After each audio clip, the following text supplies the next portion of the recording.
This is HappyMunkey. This is HappyMunkey.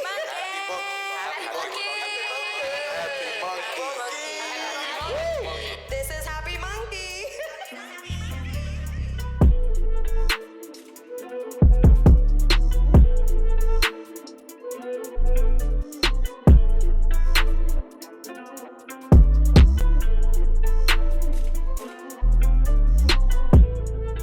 Hello, no one is available to take your call. Please leave a message after the tone. Yo, what's good, HappyMunkey? Calling out here from Minnesota. Just saying I'm stoked to be in New York in less than a month and be where HappyMunkey is based and what goes down. All right, good luck. What's going on, everybody? This week, the podcast has a sponsor, ArdentCannabis.com. They're known for the Ardent Nova, which is a decarber, but now they have a new Ardent where they decarb and infuse in the same device. So if you use our code MUNKEY, MUNKEY, when you're checking out, you get $30 off your purchase. So please go on and check them out. They got a bunch of other devices. Hey, you might get lucky and find something that'll help you cook in your kitchen.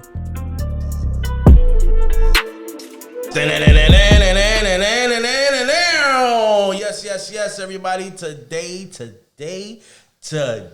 on the HappyMunkey podcast, we got a real special guest. And I know we always say that all the time, but today I think it's really, really special because this young man right here has took upon himself to basically do a very strong collab with us and, you know, welcome us into his home so we could do these fancy looking visuals that you get from us now. And he's a very, very a native New Yorker, which is important for us. A native Dominican brother, which is important to us. You know what I mean? You want to hit him with more details, Mr. Vladimir? Yeah, definitely. Ladies and gentlemen, I think this young man is one of the unsung heroes as far as like New York City pop culture, from a lot of things you guys have seen, music, events, and most importantly, fashion. This young man has played a role in a lot of major things, and we're honored to have him here today. Our brother from another Dominican mother, Adriel. New York, baby. New York. What's going on, my brother? Thank you guys Please for that reintroduce crazy yourself. intro. That was amazing, yo. I'm flattered. I'm honored to be here. Thank you guys for having me. It's a pleasure having you guys a part of our team and our family now, our extended family. So it's good to be here and really excited to talk more with you guys. Reintroduce yourself. Tell them a little bit about what you got going on now. Right now, this blunt is really good. That's what's going on right now. Hitting this blunt, doing some of this pot. Nah, but seriously, right now, working with these guys here at Privilege New York, we're putting together a lot of interesting things and trying to adapt to the new world and the way things are now. Fucking you normal, man, huh? With the social distancing and everything that's going on, all the, you know what I mean? Like, Everybody's like, yo. Everybody's staying away from each other. People haven't been outside in months. Some people are starting to get back outside. We're working I do the marketing and some of the, marketing for Privilege, New York, and Lafayette NYC. Also started NewYork NewYork, the event, and now clothing brand with DJ Get Live, and crew of other people, Dino's, Ivy Rivera, Static Selecta.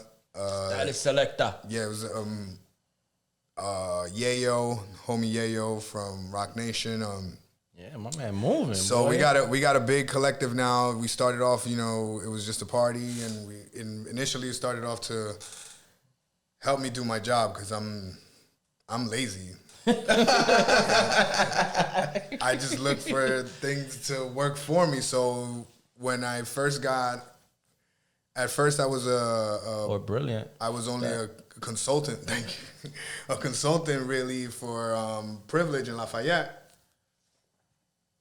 But once I got more into full time, I had to come up with different ways of marketing the brands and bringing more awareness to the shop and the clothes.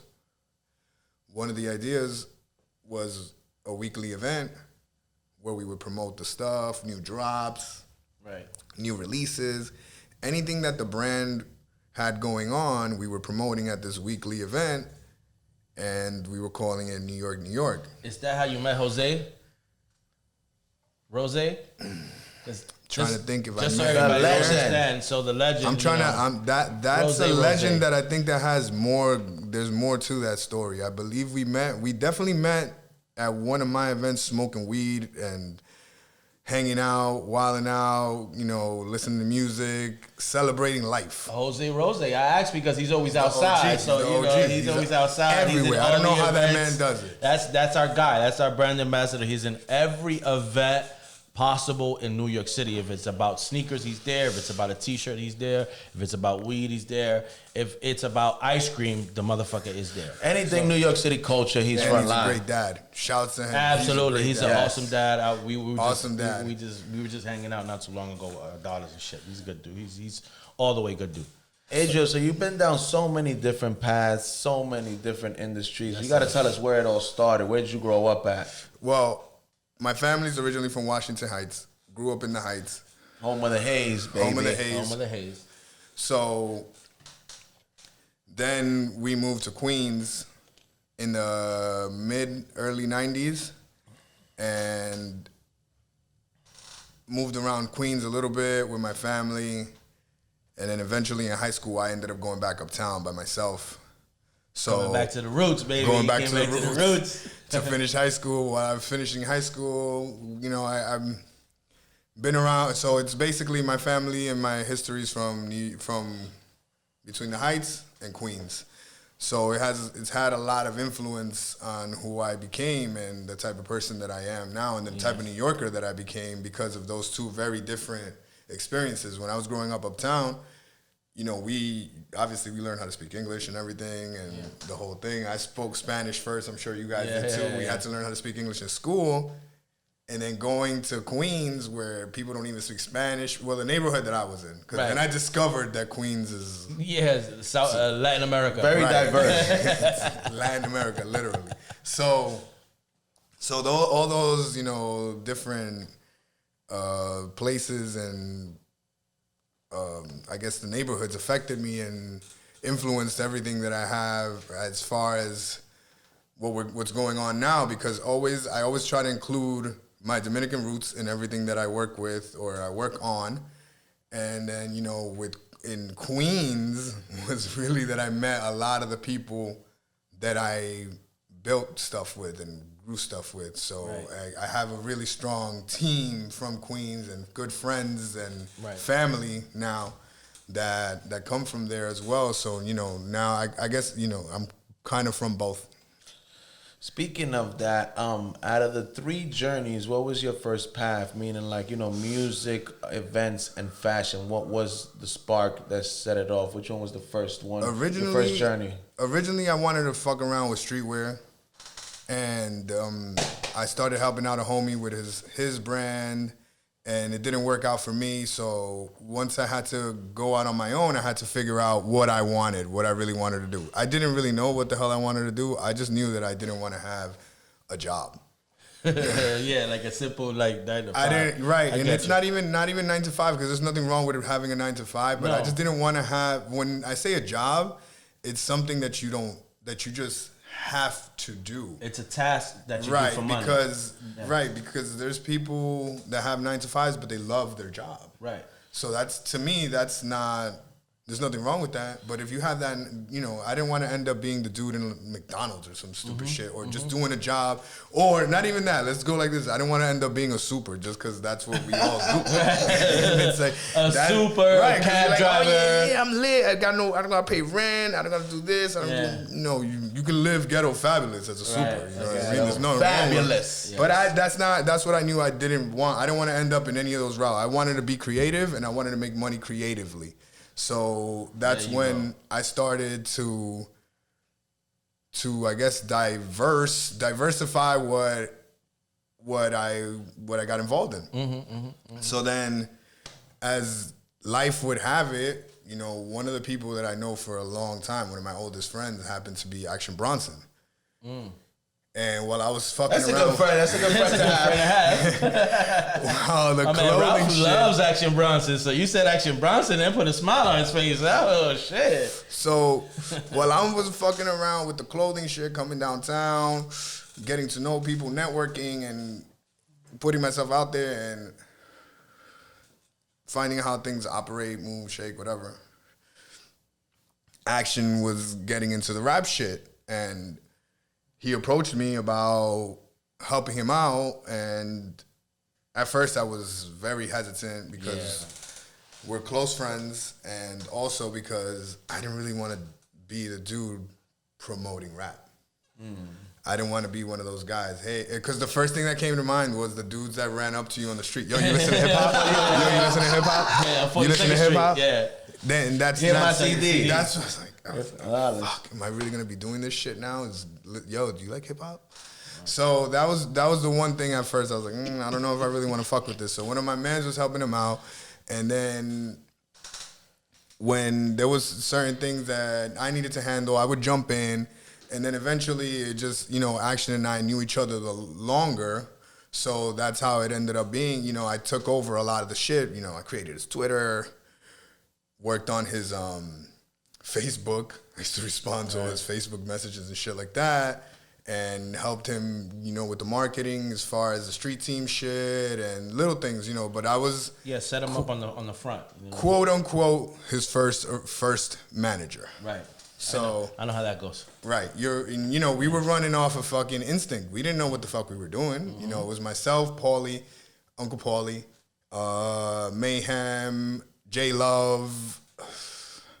So many people, we were just trying to figure it out, but we were just doing it because we're not, we have that inside of us that we want to create. We want to get, we're not just going to sit around and wait for shit. We're just go-getters. We're going to go out and make it happen. So literally that's the same attitude that was applied to the music shit. And then once Action took off, that it got to where it needed to be, I went on to my own thing, and then I started working in clothing, and I ended up always part of the clothing stuff. What was and your the first branding. venture in clothing? The first major brand I worked for was keds. Keds. So I would I remember I would work on their collaborations. I would work on it was special projects, strategic partnerships, marketing, and cultural stuff. So I basically, So you dealt with all the Dame Dashes and shit like that, right? No, this was after Dame. This is after Dame? This was after Dame, and after, I don't know if you guys are familiar with Dante Ross. Dante Ross worked there as well. This was all after. So basically, Dante and I switched. Dante was working at keds before me. I went to keds, and he went to work with Action. So we traded roles. So that was interesting. And that was it. After that, I guess I kind of fell into the whole product placement and marketing thing for brands and strategic partnerships. And along the way, I met DJ Get Live in about 2009, 2010, and that's how we used to promote the music. I started a podcast. This was years ago. Before podcast was even a we thing. You were too ahead of your time. With the podcast, we had a showcase and a mixtape. So with the showcase and the mixtape, we would promote only our friends' music. So this is crazy. It was Action Bronson music, Azealia Banks, my friend's band called Rocky Business, music by like Party Supplies, Theophilus London, only people that we knew and that had relationships with and that were grinding at the same time. Right. Rocky, all those guys, and so it's called Fuck What You Heard. Fuck what you heard. So it was called Fuck What You Heard because it was, fuck what you heard. This is what it is. Right. Yeah. So that was it. So we would make T-shirts and we would have these showcases. And then the first showcase we had was Action Bronson's first headline show in New York City or ever. What venue did you guys have that We at? had at Tammany Hall. Then Get Live and we put that whole event together with my friend AJ, the barber, who has a brand called The Lesser Evil. So we built that whole thing together. It was really AJ's idea. But when AJ told me the idea, I fell in love with it, and I told him, I was like, I can't let you just leave this in your mind. You have to share this. Bring it to fruition. Yeah. So we had about 4 of those. We would have them once every 3 months because it was meant to be seasonal. It was the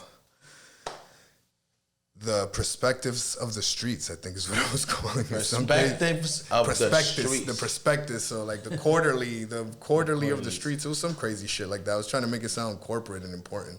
It was really just a bunch of fucking music and T-shirts. So that's where Get Live and I really started working together, and then the venue offered Get Live and myself a weekly event. And then we started a party called Good Friday. Friday. And this was like 2011, 12, something like that. And that shit ran for 9 months. It was myself, Get Live, and DJ Soul. And every week it was myself, Get Live, Soul, and Max Glazer, and R.I.P. Micro Don, the fucking legend. And Crazy. every week we would have huge guest DJs. So it would be Just Blaze, Questlove, Talib Kweli. That's crazy. It's too many names to list. Stretch Armstrong and so many. Oh, wait, I don't think we were even working with Stretch yet, but it was crazy. Every week there would be a line and same amount of people, and we rocked that for 9 months. And then after the 9 months, we kind of put it to bed, and it was over. But after that gave you your first taste that's how nightlife goes. of events. And then after that, you knew you were capable to pull off large events at this scale. Right, because once I figured out how the dynamic of working with a venue, that's when I realized I can do this for not only for my personal stuff, but for work. And I can capitalize on this in different ways. So, for example, when I went to work for a company, I would tell them, they would go, do you have access to venues and stuff and places where we can go and activate? And we're like, yeah, because I do the nightlife at this stuff or whatever. We were already working there, so it would turn out. And then when the way things work is a lot of times those people aren't able to make it happen. And then they don't, since you're already making money with them, it's not a conflict of interest. So they'll tell you, oh, okay, what if we don't do it here and we have it here at my friend's place? And now all of a sudden you're got multiple venues and a whole bunch of different stuff. So you're able to offer all this other stuff. And then that's how we were activating events at night for corporate people at nightlife spots, because we were already doing the nightlife stuff there every week. So one of the biggest events that we had at Tammany was for Pro Keds. Forget what anniversary it was, but it was Biz Markie, Jazzy Jeff, and Get Live. Jazzy Jeff, Biz Markie, and Get Live. That Yeah, sounds get well soon, Biz. Get well soon, Shouts, Mr. big Biz. shouts Shout out to to Biz Markie, fucking Word. legend. But Uptown legend. He from the hood and all that, B. He from our hood. He from uptown. Town, Biz Markie. Biz Markie. So once, I got, and then the other thing is, I hadn't even said this, is if you're not following and you don't know about who DJ Get Live is, you need to get in your tune? homework and get in tune right now. Right now. Make sure you follow him at DJ Get Live. When I started working with him, I realized, I was like, this is fucking crazy, because this guy's probably the best DJ I've ever heard. Everybody needs to hear this. So then that became my mission, was to work with him on his awareness. And we started working together with the events, like I was saying. And then now we're getting other places that want to work with us. And then we started working with Privilege in Lafayette. And they started taking us to Asia. And we had these crazy Things went overseas. Yeah, so when we would go out there, And, shouts to June, CEO, Lafayette. Shouts to Kira. Shouts to Kiki. Shouts to the whole Lafayette crew, T-Bone, everybody. It's so many guys I can't even name it. That we roll deep out there. We have, 7 stores in 7 different major Japanese cities. And we tour all those cities when we go. And again, it's the same thing.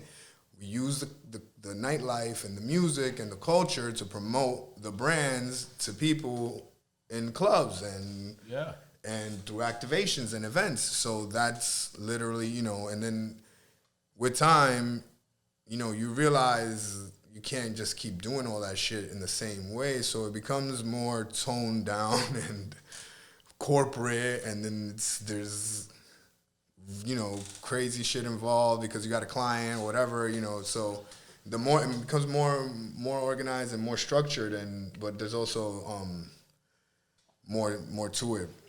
What was the epiphany between all of this to set off New York, New York? When was it that you decided to take this on? So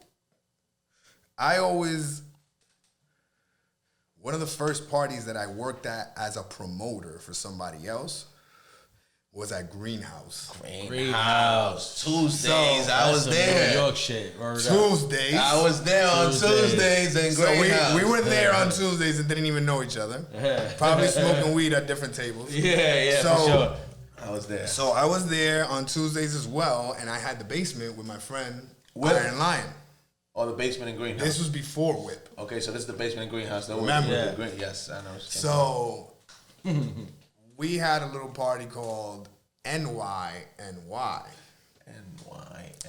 And I was like, I always wanted to redo that, but I didn't really want to do, something the same as somebody else. I felt, it was somebody else's idea, but at the same time, it was something that I was involved in. So what I did was, I was like, it's not the same if it's spelled different. Remix. Yeah. So I wanted to call something New York, New York, and we all always wanted to. It would always come back to that. It was always a joke, I feel. In all the conversations, I always had it in the back of my mind. Get Live had it in the back of his mind.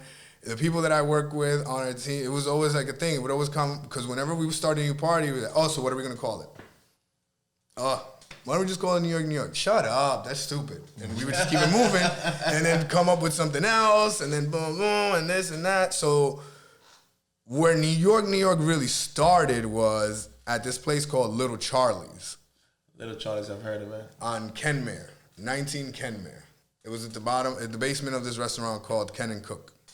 This is some straight New York shit, ladies and gentlemen. I need you to understand this. That's what I told you guys. Unsung hero of New York culture. And there was a crazy thing about this, and this is something that needs to be spoken about, how racist New York nightlife is. The whole plan is, we want to go to that spot, but we're not, the door's always crazy. Mm-hmm. Whether you know somebody or not. Doors is always crazy. It's going to be a situation. New York doors in the city, ladies and gentlemen, are not for the faint of heart. And it's racist as shit. I've sat in meetings that I kept my mouth shut that I shouldn't have done, and then I can't. So, which is why I'm airing it out now. Right. And more is coming. So I'm definitely gonna air out more shit little by little now that I feel it's time.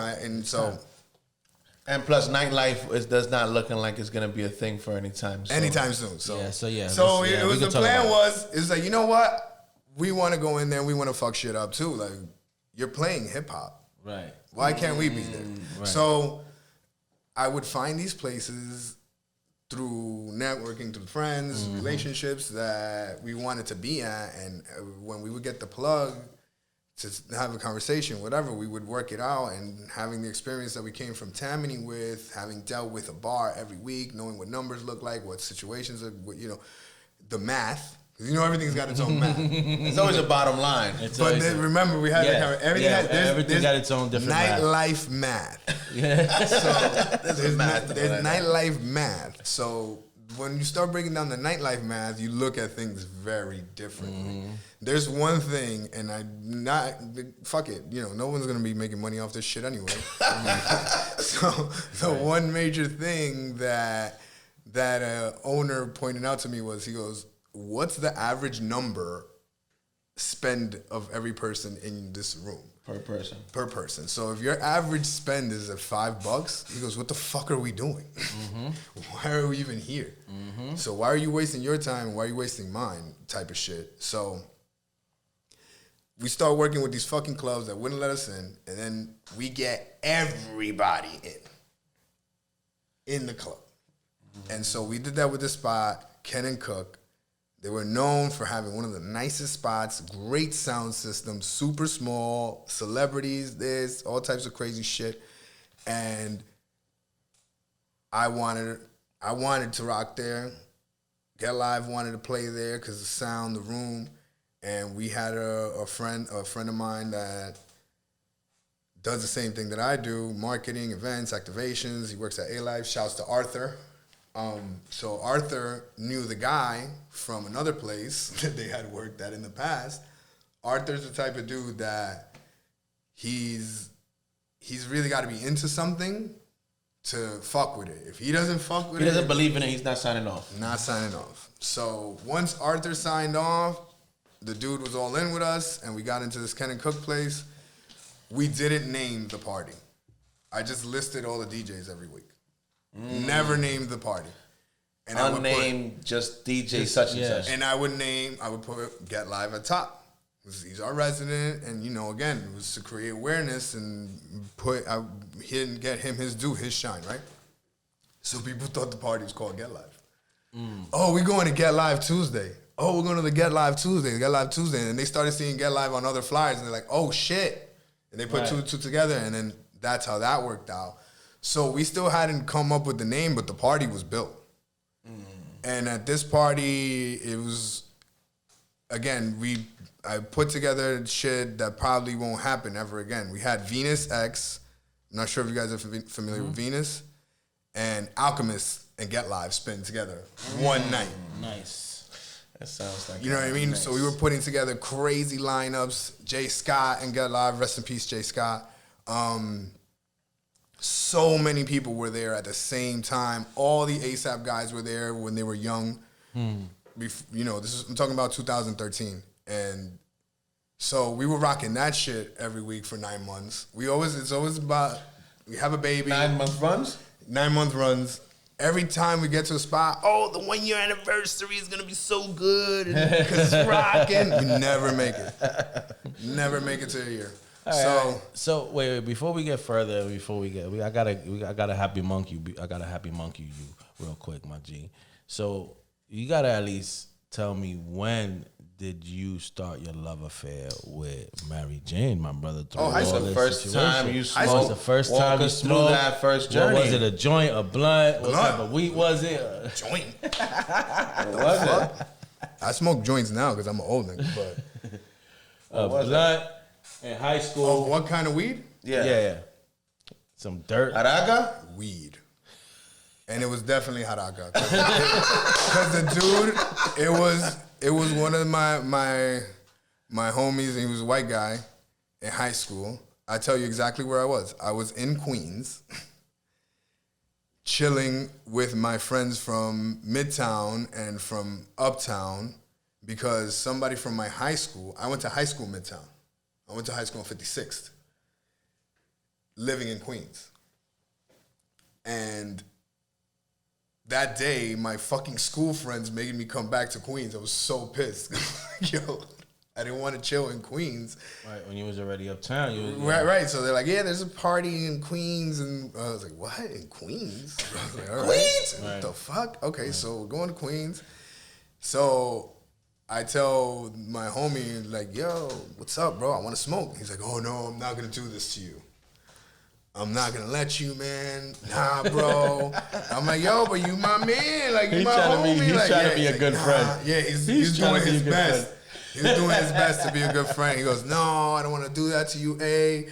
We're in class together. I already know you be getting in with your school shit and this and that. So He like, it ain't gonna be my fault, man. he's like, I'm not going to be the one that ruins your life. because of this weed. I was like, man, shut the Yeah, fuck like up. back then, that shit. Yeah, because back Pass then that that's what we shit, thought. nigga. Yeah. And I just took the L, smoked. I already knew how to smoke because I smoked cigarettes. Right. Fucking so, around smoking cigarettes. You know, not that I smoked cigarettes. Right. So you already know how to kind of like. I knew how to smoke. So I smoked, I got high. And I remember going to the bathroom to look at my face for like 10 minutes. This is what I call the man in the mirror. I was like section this. of the high. In the mirror for about 10 minutes. Yeah, you were studying the man in the mirror. Really high. This is crazy. So then I got shook because I got so high. How old were you right there at that moment? I was 15 years old. I started smoking weed at 15 years old. When did you become a frequent flyer like that? You were like, that's it, that it was a part of your life consistently after that? Right after high school. I mean, in high school, we were smoking all College. the time. Yeah. We were smoking all the time in high school, but I wasn't smoking. Like it wasn't part of your diet yet. Nah, it wasn't part of it. But it was, you know, motherfuckers were cutting. Getting high. Damn, matter of fact, I'm bugging. It was, man. Smoking and cutting and getting high like twice a week. Cutting, ladies and gentlemen, Cutting means mad cutting school class. and playing hooky. Yeah. Yo, That's we what would we be call it in New York. Getting smacked and going to Times Square because I was going to school on 56th Street. Yeah, so you Get just walk high, right over. Run out the school building, the back door building, because our school was a brand new school when I got there. So they still were figuring shit out. Oh, Wow. yeah, so yeah. These 90s kids. It ladies was and gentlemen. crazy, and so we would just dip, be out, leave through the front door, walk out the back door, whatever the fuck we wanted, and then we were Midtown, Where were you getting your cannabis from in Midtown at that time? Hell's Kitchen.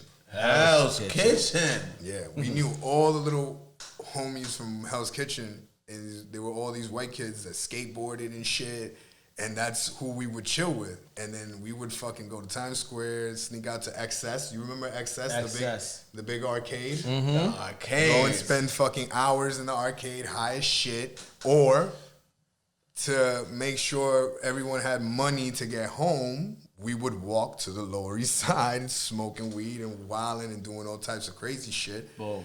And that's when we first started. That's when I first started coming downtown to Delancey for other than shopping. Because the only other reason I would come to Delancey before that was with my grandmother when she was looking for fabric or a specific shop that she knew about or some shit. That's the only other time I heard or Yeah, New York back then. or would come down to There's Delancey. no reason to be in Delancey. And when you got to college, you started smoking heavy. Yeah, not even. By the time I got to college, I was already smoking heavy. It was a part of the diet. That's it. It was already a part of the diet. That's it. It was, Part it of was breakfast. definitely. What kind of weed was it at that time? Oh, nigga, you smoking haze? Smoking haze? That Smoking piff. Uptown Piff? Uptown Piff. Hazery. I'm not even gonna shout out any of the spots. Fuck all y'all niggas. Never gave me a hookup on nothing. So, not shouting out not one of them. But yeah, definitely a lot of uptown fucking haze, yo. That was the predominant strain at the time. Yeah. So my homie and I, me and two of my friends, Victor and Emilio, they just knew all the fucking weed spots for that in the hood that had different types of shit, and like, yo, let's go here this week and this, and how the fuck what do you guys get, like a fucking newsletter in the hood or some shit? You guys know where all this, like, how the fuck, and this is before smartphones. Before Yeah, internet, before anything. everybody Before any of knew. that shit. Yeah, None of we this talk weed about shit this. was on the internet. Nobody knew about what the fuck was going on or whatever. You had to know because other people told you or you knew. Right. You were going around buying weed everywhere, and that's how you And know. whoever had the fire, some way, somehow, everybody Absolutely. knew. Right, everybody knew. And just so you know, ladies and gentlemen. like everybody knows knockout. Yes. You know the knockout. No, Because Telly somebody on Bass. your block, there's somebody, remember, there's always the adventurer of the block that Yeah. goes to whatever spot in the world. So somebody from the block This- went and copped knockout. Somebody in the block went to Dykeman somewhere, you know, the And adventurer. and they of the come block. back and they tell everybody, and they always got a story about what it did and this and that. So you being around all this cultural stuff and music, events, and fashion, how would you say throughout your journey that cannabis played a role in all this and all the creative ideas? It's a facilitator. Why do you It's elaborate 100%. On that? It's 100% a facilitator. Everything I did started over a joint and listening to some music, and it was a lot of things that were always recurring and that were always a part of it. Like definitely every single time something was going down, it was, oh yeah, let's go and smoke a blunt over here real quick in the back of this party in the, behind the scenes. Behind the scenes. Where nobody knows where we're at, and that's where everybody was, lighting up or whatever. And then you see, and you're like, you see such and such and this and that, and you get introduced to somebody because you're smoking a blunt together. That's the That you guys have in common. That's in the past.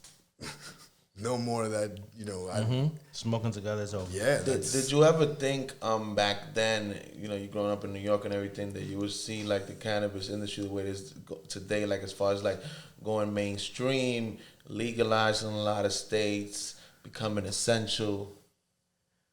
I honestly didn't think it was really gonna get past California. I thought it was gonna be one of those things where Cali was gonna be the Disneyland of weed in the United States forever, and it's really now it's Colorado. It's like a tidal wave heading towards the East Coast, Colorado, Yeah, the more they Oregon, legalize the Michigan, Illinois. I just got my New York medicinal card.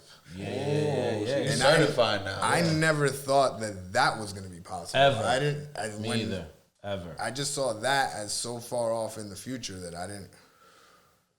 That's big. That's good. I'm glad you did that. A lot of people don't understand that they can just go and like literally apply for that and just they'll send you this shit. Not easy. Takes 10 minutes. So you, Adriel, being so knowledgeable in culture and specifically fashion, where do you see right now new trends, status of the industry as far as fashion? What is your opinion on That's what's the going thing. on I don't now? know. I don't know what the fuck is going on. You figure this shit out as you go along, and you just go with your gut. There's Really? no method to the madness. There is, but that's boring. Nobody wants to hear that shit. It's like there's a lot of crazy stuff that goes on in your head. That's really most of the time is just in your head. No, the reason I asked you is because I never would have thought that like the whole like Supreme wave, the resell, all this craziness. I never saw that coming, and I didn't even know it was gonna be such a craze like that, and all. That's what I mean. Yeah, I didn't foresee any of that either. I just saw. To me, when I first started wearing Supreme in high school, it was because nobody else had it. I didn't want to look like everybody else, and I still hadn't thought of making my own shit. I hadn't thought of making my own shit yet. So, had I thought of that back then, I would have made shit. But what what it was. Part of being out of New York was being fresh. Yeah, man. And being fresh, man. Having new fresh shit. Having new fresh shit that nobody else had. That's what you had to. That's what it was about. So that's how that came. Because remember, I was hanging out with skaters. We were smoking weed with skaters, sharing music. Speaking of that, putting like, yo, what role do you here's my think headphones. skaters have played in the New York culture? A lot of people don't speak about. I've always been a lot of my friends skated. Since I was young. I skated when I was younger, but when I was younger, my family didn't have bread like that, and I broke the trucks on my skateboard. They just came off, and I was like, oh, you broke it. That's it. Right. It's over. Could have fixed it, but nah, that's it, you're done. Your skating career is over. Yeah, we got other shit to But do. then my brother, when he got old, our life was different. My younger brother, they would get him to skateboard every other week. Like, oh, you broke it? Oh, okay, so I'll get you another one. Let's go. But it was different. It's a whole different time. Yeah. It wasn't, skating wasn't where it was when I was younger. It was considered something that punk kids did. Yeah. And you were a loser. You were a loser. You were a Little loser. outcast. Yeah. You were up to something. And remember, Bart Simpson skated, and Bart Simpson was supposed to be a bad kid. Right. So it wasn't, it wasn't something. By the time that my brother was skating, there was kids competing pro. No, this shit is professional. Tony Hawk. It was already, and it was retarded. global already. Yeah, it was on another level. But from what I hear, like a lot of street culture things were inspired through that skating outcast culture. Yeah, definitely, because the skaters influenced shit heavy, because a lot of the skaters, kids were chilling, doing the same shit that everybody else was doing in New York. It was just, you know, you had your different crews of the type of people that they were, because all that really separated people was music. And that's the thing with the skater shit. Skaters listen to pretty much everything, but they listen to a lot of hip hop too.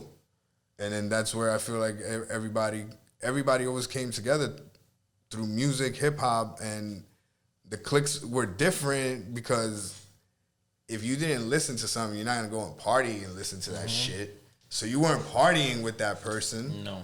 But if you had to come together on something, you could still, you know, share something. And then that's where the skater kids were moving through all that. Like they were all over the place. I wanted to ask you, Adriel, we always ask everybody, how was it when you first heard about HappyMunkey, and how was your first experience? Well, when I first heard about it was through Rose. Yeah. Rose was definitely the first person to put me on, and then Sailor Goon, because I know Sailor Goon for a long time, because she's good friends of one of my actual relatives. So Shout out Sailor Goon, resident Absolutely. DJ at all HappyMunkey events. Yes, big shout outs. So having that come from people that I genuinely fuck with, giving me, I trusted their judgment, and I knew it was something cool, and I was curious. It took me a while to get out, I'm not gonna front, but once I did get there, I thought it was dope.